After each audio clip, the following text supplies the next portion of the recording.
5 star cloud kitchen. ఈ దారిలోకి మేము వచ్చాం. పూర్తి వివరాలకు చదవండి రేపటి సాక్షి హైదరాబాద్ ఎడిషన్. ప్రజలను మోసం చేయటం చంద్రబాబు నైజం అన్నారు నర్సరావుపేట మాజీ ఎమ్మెల్యే గోపిరెడ్డి శ్రీనివాసరెడ్డి. చంద్రబాబు గత చరిత్ర చూస్తే ఆయన చేసిన మోసాలు తెలుస్తాయన్నారు.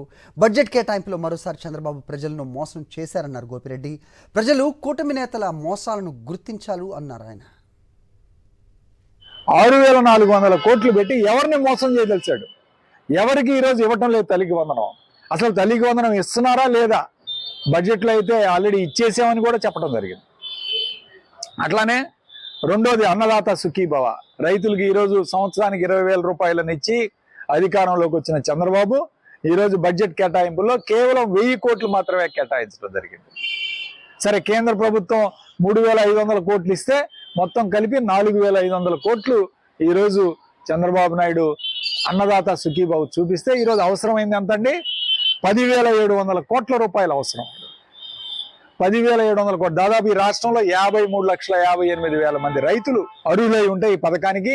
దీనికి కావాల్సిన మొత్తం 10,700 కోట్లు అయితే ఈయన బడ్జెట్లో పెట్టింది 4,500 కోట్లు.